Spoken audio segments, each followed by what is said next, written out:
এজন্য বিশ্বনবী বললেন আফদালুয যিকরি লা ইলাহা ইল্লাল্লাহ, আল্লাহর কাছে সবচাইতে প্রিয় জিকির হলো লা ইলাহা ইল্লাল্লাহ। আবার বিশ্বনবী বললেন আহাব্বুল কালামে ইলাল্লাহি আরবাআ, আল্লাহর কাছে সবচাইতে প্রিয় কথা হলো চারটা। কয়টা? চারটা।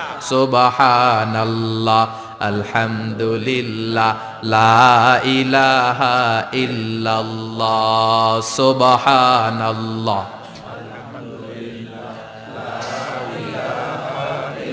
লা ইলাহা ইল্লাল্লাহ মুহাম্মাদুর রাসূলুল্লাহ। সুবহানাল্লাহ পড়েন। চারটা কথা আল্লাহর কাছে সবচেয়ে প্রিয়। একটা হচ্ছে সুবহানাল্লাহ, আরেকটা হচ্ছে আলহামদুলিল্লাহ, আরেকটা হচ্ছে লা ইলাহা ইল্লাল্লাহ, আরেকটা হচ্ছে আল্লাহু আকবার। এই যে শুরুতে তিনটা তাকবীর দিছি, এই তাকবীরটা আল্লাহর প্রিয় কথা যে চারটায়, চারটার মধ্যে একটা আছে না নাই? আওয়াজ করে পড়েন আল্লাহু আকবার। সবচেয়ে প্রিয় আল্লাহর কাছে এই চারটা কথা। লা ইয়াদুররুকা বিআইয়িহিন্না বাদাতা, বিষ্ণু বললেন এই চারটার যেটা দিয়ে শুরু করতে মন চায় করো, কোনো সমস্যা নাই। সুবহানাল্লাহ পড়েন। এজন্য ফরজ নামাজের পরে এই তাসবিহগুলো পড়বেন। আব্দুল্লাহ ইবনে আমর ইবনে আস তিনি বর্ণনা করেন, আমি বিশ্বনবীকে আঙ্গুলের গিরা দিয়ে এই তাসবিহগুলো পড়তে দেখেছি। রাআইতুন নাবিয়্যা সাল্লাল্লাহু আলাইহি ওয়াসাল্লাম ইয়াকিদু তাসবিহা বিয়ামিনি, আমি বিশ্বনবীর ডান হাতের আঙ্গুলের গিরায় এই তাসবিহগুলোকে পড়তে দেখেছি। পড়তে রাজি আছেন? ডান হাত তোলেন, এই আঙ্গুলের করের মধ্যে এইভাবে রাখেন, এইভাবে রেখে নামাজের পরেই সুবহানাল্লাহ আলহামদুলিল্লাহ পড়তে রাজি আছেন? সুবহানাল্লাহ 33 বার, আলহামদুলিল্লাহ 33 বার, আল্লাহু আকবার 33 বার। পড়তে রাজি আছেন সবাই? আল্লাহ তুমি কবুল করো। ফরজ সালাতের পরে আমরা মুনাজাত দেওয়ার জন্য পাগল হয়ে যাই।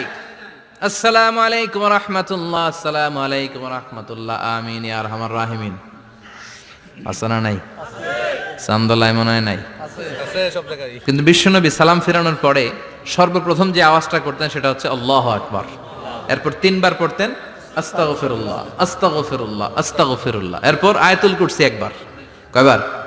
মান ক্বারা আয়াতুল কুরসি দুবুরা কুল্লি সালাতিন মাকতুবা লাম ইয়ামনাহু মিন দুখুলিল জান্নাতি ইল্লাল মাউত, প্রত্যেক ফরজ সালাতের পরে যে একবার আয়াতুল কুরসি পড়ে তার জান্নাতে ঢোকার ক্ষেত্রে আর কোনো বাধা থাকে না, একটা জিনিস ছাড়া, সেটা হচ্ছে মরণ। লোকটা মরে না তাই জান্নাতে যায় না, মরলেই জান্নাতি। আল্লাহু আকবার। এরপরে 33 বার সুবহানাল্লাহ, 33 বার আলহামদুলিল্লাহ, 33 বার আল্লাহু আকবার। সবশেষে মিলাবেন লা ইলাহা ইল্লাল্লাহ ওয়াহদাহু লা শারীকা লা লাহুল মুলকু ওয়া লাহুল হামদু ওয়া হুয়া আলা কুল্লি শাইইন কাদির। এরপরে পড়তেন আল্লাহুম্মা আনতাস সালাম ওয়া মিনকাস সালাম তাবারাকতা ইয়া যাল জালালি ওয়াল ইকরাম।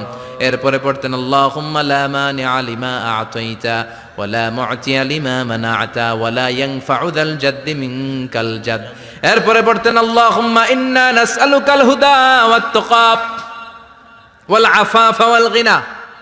এরপরে পড়তেন আল্লাহুম্মা আ'ইন্না আলা যিকরিকা ওয়া শুকরিকা ওয়া হুসনি ইবাদাতিক। সুবহানাল্লাহ পড়েন। কত তাসবিহ, কত দোয়া। আবার ফজরের সময় পড়তেন আল্লাহুম্মা বিকা আসবাহনা ওয়া বিকা আমসাইনা ওয়া বিকা নাহইয়া ওয়া বিকা নামুতু ওয়া ইলাইকান নুশুর। সুবহানাল্লাহ পড়েন। এগুলো পড়ে না? আল্লাহুম্মা আমিন ইয়া আরহামার রাহিমিন। কত বড় ডাকাত। ফরজ সালাতের পরে তাসবিহগুলো পড়বেন? কথা বলেন, পড়তে রাজি আছেন সবাই? আর তাসবিহ শেষ হলে দোয়া করেন, সমস্যা নাই। দোয়া করতে হবে কার কাছে? বিশ্বনবী বললেন না দোয়া মুখল ইবাদা, দোয়া হলো ইবাদতের নির্যাস। যার দোয়া নাই ওর কিচ্ছু নাই। দোয়া করেন নাই তো নামাজে কাজ হবে না, দোয়া করেন নাই রোজায় কাজ হবে না। কথা কন। আর দোয়া মুখল ইবাদা, দোয়া হচ্ছে ইবাদতের নির্যাস। আবার তিরমিজির বর্ণনায় বললেন আর দোয়া হুয়াল ইবাদা, দোয়াটাই নাকি ইবাদত। দোয়াটা ইটসেলফ এইটাই ইবাদত। নামাজ যেমনি ইবাদত, রোজা যেমনি ইবাদত, হাত তুলে যে দোয়া করলেন এইটাও ইবাদত। সুবহানাল্লাহ পড়েন। এটা মুমিনের ওয়েপন, সিলাহুল মুমিন। সাপ্লিকেশন, দোয়ার ইংরেজিতে বলে সাপ্লিকেশন। সাপ্লিকেশন is the weapon of believers. এটা বিশ্বাসীদের অস্ত্র। সবকিছুর কারামতি যেখানে শেষ, দোয়ার কারামতি ওইখানে। এরকম অনেক শুনবেন ক্যান্সারে আক্রান্ত, দুরারোগ্য ব্যাধি, বাংলাদেশের চিকিৎসা শেষ, ইন্ডিয়া গেছে, কয় বাঁচবো 3 মাস। কয় মাস? এরপরে 7 বছর বাইসা ছিল। কেমনে বাঁচলো? কেমনে? দোয়া। দোয়ার পাওয়ার আছে না নাই? তবে দোয়াটা দোয়ার মতো হতে হবে। সিনসিয়ার দোয়া ইজ লাইক এ মিসাইল। একনিষ্ঠ দোয়া এটা মিসাইলের মতো। মিসাইল হামলা করলে ইঞ্চি ইঞ্চি যেখানে মিসাইল বোমাটা পড়ার কথা ঠিক ওখানে পড়বে। ড্রোন হামলা করলে ঠিক ওখানে ব্যালিস্টিক ক্ষেপণাস্ত্র নিক্ষেপ করলে লক্ষ্য বস্তু যেমনি ভিত করে তেমনি দোয়ার মতো দোয়া করলে মুহূর্তেই দোয়া কবুল হয়ে যায়। আমরা দোয়ার মতো দোয়া করতে জানি না, কেমন করে দোয়া করতে হয় আমাদের জানা নাই, এজন্য দোয়াও কবুল হয় না। চিল্লায় কোন ঠিক কিনা? কিন্তু আল্লাহ ওয়াদা দিয়েছেন, উজিবু দাওয়াতাদ দাঈ ইযা, আমার বান্দা দোয়া করলে আমি দোয়া কবুল করি, আমার বান্দা চাওয়া মাত্রই আমি কবুল করে নেই। সুবহানাল্লাহ পড়েন। যত দোয়া আপনি করেছেন সব কবুল, সব, অল অফ ইউর দোয়াজ আর অ্যাকসেপ্টেড, সব কবুল হয়েছে আল্লাহর কসম। অনেকে বলবে হুজুর এটা আবার কি কইলেন, এতক্ষণ তো ভালোই কইতেছিলেন, সব দোয়া আবার কবুল হয় কেমনে? আমি তো জীবনে কত কিছু চাইলাম, কত কিছুই তো পাই নাই। আছে না এরকম? অনেকে অনেক পেরেশান, আফসোস করে, হুজুর চাইলাম আল্লাহ দিল না। 4টা মাইয়া, এবার কাবা দইরা চাই আইছি পোলার কথা, এটাও হয়েছে মাইয়া। আছে না নাই? 5টা ছেলে হয়েছে, মেয়ের জন্য বুকটা হাহাকার। হজে যে আরাফাতের ময়দানে চেয়ে আসলাম, এইবারও হয়েছে আর একটা পোলা। আছে না নাই? কত কিছু চাইলাম, পাইলাম না, হুজুর দিল না আল্লাহ, বলে না? আপনার সব দোয়া কবুল, তবে কবুল হওয়ার 3টা সিস্টেম আছে। কয়টা? চান্দোলার ভাইয়েরা মনে থাকবে? কয়টা? আপনি যত দোয়া করছেন সব কবুল। সুবহানাল্লাহ কোন? চাওয়া মাত্রই আল্লাহ বলে অ্যাকসেপ্টেড, যা কবুল, দিব দিব না এটা বলতে জানে না, চাওয়া মাত্রই বলে দিব। 3 সিস্টেম। নাম্বার 1, আপনি আল্লাহর কাছে দোয়া করলেন, চাইলেন, আল্লাহ বলে দিব, বলেই তিনি দিয়ে দেন আর আপনি খুশি হয়ে যান, পেয়ে গেলেন। নাম্বার 2, আপনি আল্লাহর কাছে দোয়া করলেন, চাইলেন, তখনও আল্লাহ বলে দিব, তবে এখন না, সবুর, একটু পরে দিব। কখন দিলে আমার জন্য ভালো, আমার চেয়েও ভালো জানে কে? আল্লাহ, পরে দিবে। নাম্বার 3, চাইলেন, দোয়া করলেন, আল্লাহ তখনও বলে দেব, তবে এখনো না, পরেও না, কিয়ামতের দিন যেদিন বিপদে পড়বে ওই দিন দেব। যেদিন তোর বাবা তোরে চিনবে না, তোর মা তোরে চিনবে না, বন্ধু বন্ধুরে চিনবে না, পীর সাহেব মুরিদরে চিনবে না, মুরিদ পীর সাহেবরে চিনবে না, ইমাম সাহেব মুসল্লিরে চিনবে না, মুসল্লি ইমাম সাহেবরে চিনবে না, কেউ কাউরে চিনবে না। ওই কঠিন দিনে তোরে আমি বাঁচাইয়া দেব। তাইলে দোয়া যা করছেন ছোটবেলা থেকে আজকে পর্যন্ত, লস হয়েছে না লাভ? লস না লাভ? এজন্য বেশি বেশি দোয়া করার দরকার আছে না নাই? জীবনে যদি কোনো নেক আমল থাকে, ওই নেক আমল দিয়ে যদি আল্লাহর কাছে দোয়া করেন, দোয়া কবুল করে নিবে কে? তবে নেক আমলটা হইতে হবে শুধুমাত্র আল্লাহর সন্তুষ্টির জন্য। প্রত্যেকের জীবনেই কিছু আমল আছে যেটা লোক দেখানো করে, আছে না নাই? আবার কিছু আমল আছে আল্লাহরে খুশি করার জন্য করে, আছে না নাই? কথা বুঝতে পেরেছেন? রাত্রিবেলা যাচ্ছেন, কেউ নাই, রাস্তায় হঠাৎ দেখলেন মসজিদ, পাশে লেখা বড় করে দান বাক্স, পকেট থেকে কচকচে 1000 টাকার নোটটা ওইখানে ঢেলে দিলেন দান বাক্সের ভিতরে। কেউ দেখে নাই, দেখছে কে? আল্লাহ। এটা পৃথিবীর কাউরে দেখানোর জন্য দিছিলেন? এই দানটা আল্লাহর কাছে প্রিয়। গোপন দান আল্লাহর রাগকে কমিয়ে দেয়। সুবহানাল্লাহ বলেন। আল্লাকা সিররুন ইনদাল্লাহ বাইনাকা আনতা ওয়া বাইনাল্লাহ, আল্লাকা সাদাকাতুন তাখফা লা ইয়ালামুহা ইল্লাল্লাহ, আল্লাকা সিররুন ইনদাল্লাহ বাইনাকা আনতা ওয়া বাইনাল্লাহ, আল্লাকা সাদাকাতুন তাখফা লা ইয়ালামুহা ইল্লাল্লাহ। সুবহানাল্লাহ বলেন। সুবহানাল্লাহ। আল্লাকা সিররুন ইনদাল্লাহ, তোমার আর তোমার রবের মাঝে এমন কোন গোপন জিনিস আছে নাকি যেটা আল্লাহ ছাড়া কেউ জানে না? তোমার কোনোদিন কোনো গোপন দান আছে নাকি যেটা আল্লাহ ছাড়া কেউ দেখেনি? ওই দানটা আল্লাহর কাছে প্রিয়। চিল্লায় বলেন ঠিক কি না? এরকম কোন গোপন আমল দিয়ে যদি আপনি আল্লাহর কাছে ওসিলা করে দোয়া করেন, আল্লাহ ওই কঠিন বিপদের দিনে এই আমলটা করছিলাম শুধু তোমারে দেখানোর জন্য, এর ওসিলায় বাঁচাও, বাঁচাবে কে? আল্লাহ। বুখারীতে একটা হাদিস আছে, সালাসাতুন ফিল গার, বনি ইসরাইলের 3 লোক সফরে বেরিয়েছে, মরুভূমির সফর, মাঝখানে তুফান, কই যাবে, কই বাঁচবে, দৌড়াদৌড়ি শুরু, দৌড়াতে দৌড়াতে এক পাহাড়ের গুহার ভেতরে আশ্রয় নিয়েছে। গুহা চিনেন তো? পাহাড়ের গুহা। আশ্রয় নেয়ার সাথে সাথেই বৃষ্টির পানির ঝাপটায় পাহাড়ের উপর থেকে বিশাল এক পাথর খণ্ড এসে পাহাড়ের গুহার মুখটা বন্ধ করে দিয়েছে। বন্ধ, অন্ধকার। এরা পড়ছে বিপদে, হায় হায় বাঁচার জন্য ঢুকলাম, এখন দেই মরণ। ঢুকছিল কি জন্য? এখন মরণ। বিশাল পাথরের খণ্ড এসে গুহার রাস্তাটা বন্ধ করে দিয়েছে। তিনজন গায়ে যত শক্তি ছিল ধাক্কায়ও পাথর সরাইতে পারে না। হায় হায়, অক্সিজেন ভিতরে যা আছে আধা ঘন্টা শেষ হয়ে যাবে, কি করে বাঁচবো, বাঁচার উপায় নাই। চিল্লা ফাল্লা শুরু হয়ে গেল, কান্নাকাটি শুরু। একজন বলে, তোমাদের জীবনে কার কি ন্যাক আমল আছে, যেই ন্যাক আমলটা আল্লাহর ভয়ে করছিল ওইটার ওসিলা দিয়ে দোয়া করে দেখো কিছু হয় কিনা। সুবহানাল্লাহ কোন, এটাই উপায়।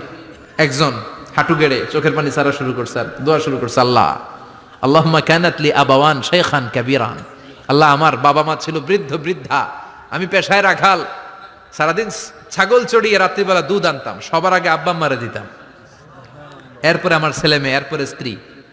একদিন গভীর রাতে এসে দেখি আব্বা আম্মা ঘুমায়, দুধের বাটি নিয়ে আব্বা আম্মার মাথার সামনে দাঁড়িয়ে রইলাম। ছেলে মেয়েগুলো আব্বা এসে বলে, আব্বা দুধ দাও। আমি বললাম পরে, আগে আব্বা আম্মা খাবে তারপরে তোরা।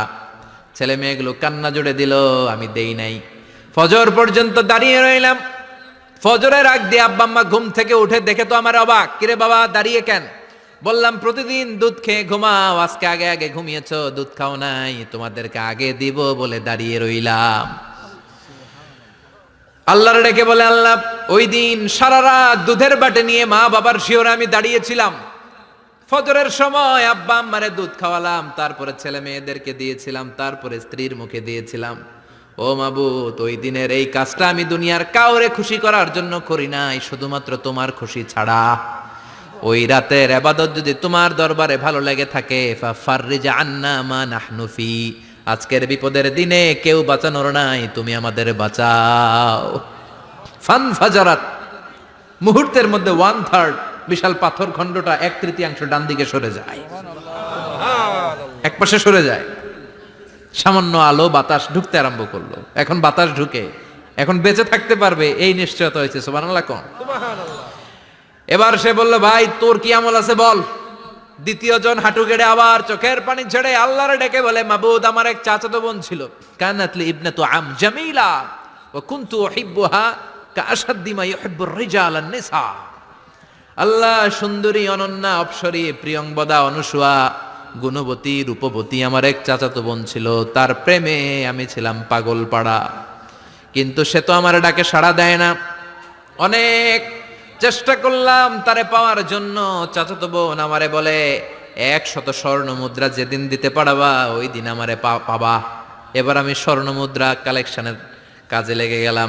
বছরের পর বছর চেষ্টা করে 100 স্বর্ণ মুদ্রা যেদিন পেলাম ওই দিন চাচাতো বোনের কাছে গেলাম, যে তার হাতে স্বর্ণ মুদ্রা দিলাম, বললাম চলো এবার আমরা অপকর্ম করি। স্বর্ণ মুদ্রা পেয়ে সেও খুশি, আমিও খুশি। সে পাইছে স্বর্ণ, আমি পাইছি তারে। গোপন একটা রুমের ভেতরে ঢুকলাম, দুজনে জামা কাপড় খুলে ফেললাম, নেকেড হয়ে পাপ কাজ শুরু করব। ইন দা মিন টাইম আমার চাচাতো বোন আমারে বলে, ও আমার চাচাতো ভাই, আমারে তুই আমার সতীত্ব তুই নষ্ট করে দিস না, ইত্তাকিল্লাহ, আমার সম্ভ্রম তুই শেষ করে দিস না, ইত্তাকিল্লাহ, আল্লাহরে ভয় কর। আল্লাহ ওই মুহূর্তে ফিরে আসা কঠিন কঠিন, কিন্তু ইত্তাকিল্লাহ, আল্লাহরে ভয় করে, এই শব্দটা যখন শুনলাম আমার ভিতরটা কেঁপে উঠেছে। আমি মুহূর্তে তোমার ভয়ে জামা পড়ে ওই রুম থেকে চিৎকার মেরে বেরিয়ে গিয়েছি। আল্লাহ সেদিন আমি পাপ কাজ করি নাই, সেদিন আমি মনের খায়েশ মিটাই নাই, তোমার ভয়ে সেদিন আমি দৌড়ে পালিয়েছি। ওই দিনে আমলটা যদি তোমার কাছে ভালো লেগে থাকে, ফাফাররিজ আন্না ফিমা নাহনু ফি, আজকে যেই বিপদে আছি তুমি বাঁচাও। বলার সাথে সাথে 2/3 2/3 পাথরের খণ্ডটা আরো ডান দিকে সরে যায়। সুবহানাল্লাহ পড়েন। এবার আরো বড় ফাঁকা হয়েছে। এবার তারা বেরোতে চেষ্টা করলো, দেখে মাথা বেরোয়, শরীর বেরোয় না, হাত বেরোয়, পিঠ বেরোয় না, পা বের হয়, দেহ বের হয় না, আরো সরতে হবে। এবার বাকি আছে কয়জন? সে দোয়া করতে শুরু করলো, আল্লাহ ইস্তাজারতু জারাক, আমি ব্যবসায়ী ছিলাম, অনেক শ্রমিক ভাড়া করে একদিন একটা কাজ করালাম, সব শ্রমিকের টাকা দিয়ে দিলাম। এক শ্রমিক টাকা না নিয়ে ভাগলপুর কই যে গেছে নিজেও জানি না, ওর টাকা আমার কাছে রয়ে গেল। এই শ্রমিককে আর টাকাটা বুঝাই দিতে পারি নাই। এই টাকা দিয়ে আমি কয়েকটা ছাগল কিনলাম, এই ছাগলগুলো বাচ্চা দিল, ওগুলো বাচ্চা দিল, ওগুলো বাচ্চা দিল, দিতে দিতে বিশাল ছাগলের ডেইরি ফার্ম করে ফেললাম তার ওই টাকা দিয়ে। 1 যুগ 12 বছর পরে সে এসে বলে, আমার টাকা ফিরায় দাও। আমি বললাম, এই যে ছাগলের ডেইরি ফার্ম পুরোটাই তোমার। সে বলে, আতাস্তাহজিউ মিন্নি, আমার সাথে ঠাট্টা করো? আমি পাই সামান্য কয়টা টাকা, এক যুগ আগে যেই টাকা পাইতাম ওইটা দিলেই চলবে। আমি বললাম, ও শ্রমিক, তোমার টাকা দিয়ে আমি ছাগল কিনে ব্যবসা করেছি, ছাগল বাচ্চা দিয়েছে, বাড়তে বাড়তে বাড়তে বাড়তে আজকের বিশাল এই ডেইরি ফার্ম। এই ডেইরি ফার্মের মালিক আমি নই, তুমি নিয়ে যাও। বলার সাথে সাথে শ্রমিক আনন্দে নাচতে নাচতে ডেইরি ফার্ম নিয়ে যায়। ও আল্লাহ, ওই দিন যদি সে যতটুকু টাকা পাওনা ছিল অতটুকু দিলেই সে খুশি হয়ে যেত। শুধু তোমার খুশির জন্য পুরো ডেইরি ফার্ম আমি তারে দিয়ে দিয়েছিলাম। আল্লাহু আকবার। আল্লাহ, আজকের এই বিপদের দিনে আমার সেদিনের আমলটা যদি তোমার কাছে ভালো লাগে তুমি বাঁচাও। বলতে দেরি, মুহূর্তের মধ্যে বিশাল প্রকাণ্ড পাথর খণ্ডটা অন্যদিকে দৌড়ে চলে যায়। পাহাড়ের গুহা ওপেন, পাথর খণ্ড নাই। আল্লাহর শুকরিয়ার তাকবীর দিতে দিতে তিনজন বের হয়ে যায়। সুবহানাল্লাহ পড়েন। সহিহ বুখারীর বর্ণনা, সহিহ হাদিস। নিজের এমন কোন নেক আমল যদি থাকে যে আমলটা শুধু আল্লাহর জন্য করেছিলাম, ওই নেক আমলের ওসিলা দিয়ে দোয়া করলে দোয়া কবুল করবে কে? করতে রাজি আছেন তো? প্রতিদিন শতবার তাওবা ইস্তেগফার পড়তে রাজি আছেন? আল্লাহর জিকির করতে রাজি আছেন তো? আর বেশি বেশি দোয়া করতে রাজি আছেন? সবাই সবার জন্য দোয়া করব, রাজি আছেন তো? আল্লাহ আমাদের সবাইকে কথাগুলো বুঝার ও আমল করার তৌফিক দান করুক। আমরা পড়ি আমিন। আরো জোরে পড়েন আমিন। যতগুলো কথা বললাম কোরআন সুন্নাহর আলোকে বলেছি, বানিয়ে কিছু বলি নাই। তারপরে আমার মনের অজান্তে কোনো মিস ইনফরমেশন যদি আমার মুখ ফসকে বেরিয়ে যায়, সেগুলো যেন আল্লাহ তাআলা আমাদের স্মৃতিপট থেকে মুছে দেয়। আমরা সবাই পড়ি আমিন। আর সত্য, সুন্দর, কল্যাণকর, হকের পক্ষে যা বললাম তার সবগুলো প্রথমে আমাকে এবং আপনাদের সবাইকে আমলের তৌফিক দান করুক। আমরা পড়ি আমিন।